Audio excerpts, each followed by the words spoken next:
11:54 pa yung daan ng bus. Tamang antay-antay muna. Kailangan mag-antay. Hindi na tayo namamatay. So, ang agenda natin ngayon, sa totoo lang dito rin basta may isa lang ako gusto rin puntahan yung Auckland Museum.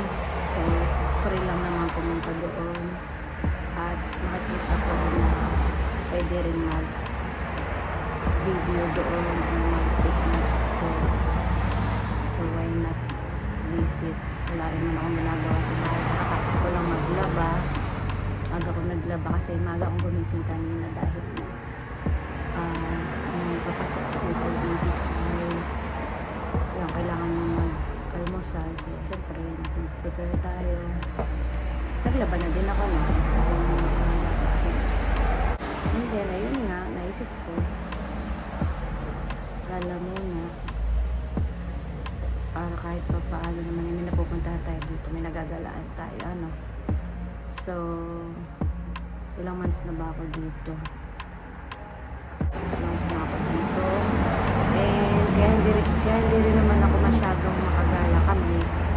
Is hindi pagmayos kayo namin dalawa. At the same time, babago pa lang din naman kasi siyang nag-drive dito, nangangapa pa. Kumbaga, yung mga madalas pa lang na napupuntahan is yung malalapit lang. So, pag malalayo, mahirap pag gumala ng malayo, pag hindi pa kabisado yung daan. Okay naman mag-commute dito, maganda yung transportation. Hindi mahirap hanapin yung mga stop or train station na sasakyan pag may gusto kang puntahan o dalaan. So kagaya ngayon, napupuntahan ko lang naman muna sa city. And ayun, so antay-antay muna tayo kung next stop.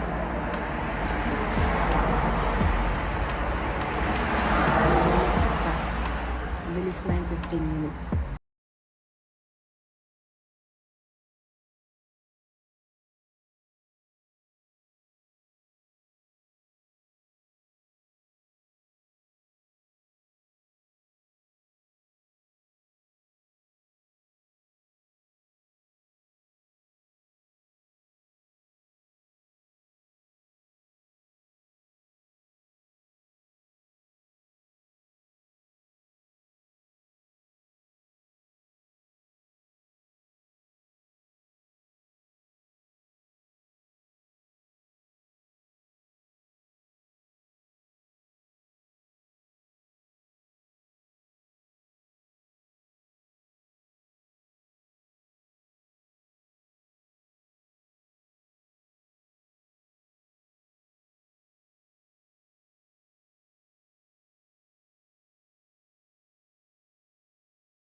Tapos na akong kumain.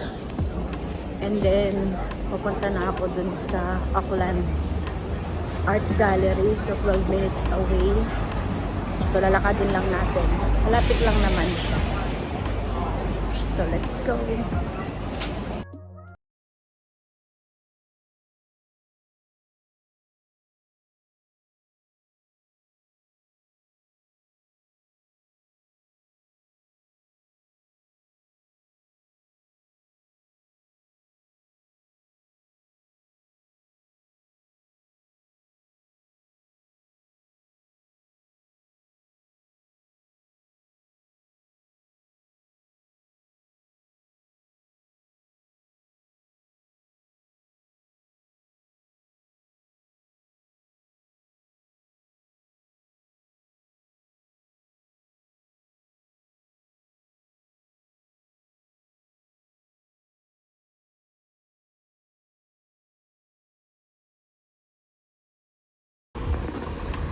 So, I think ito na yon.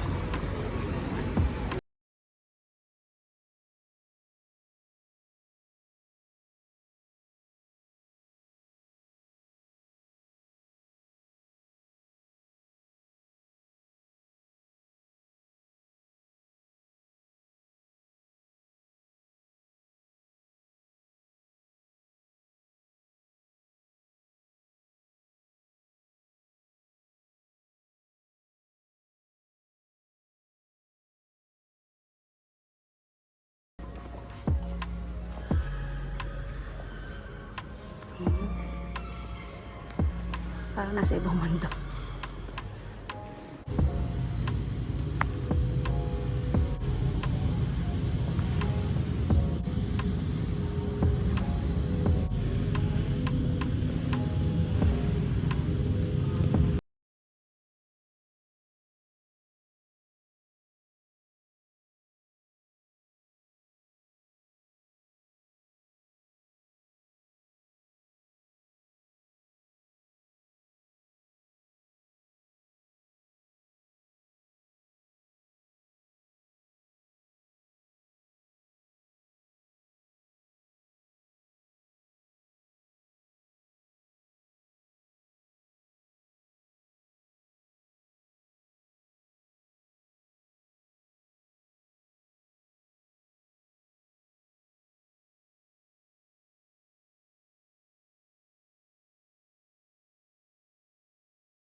So guys, tapos na ako mag-ikot sa loob.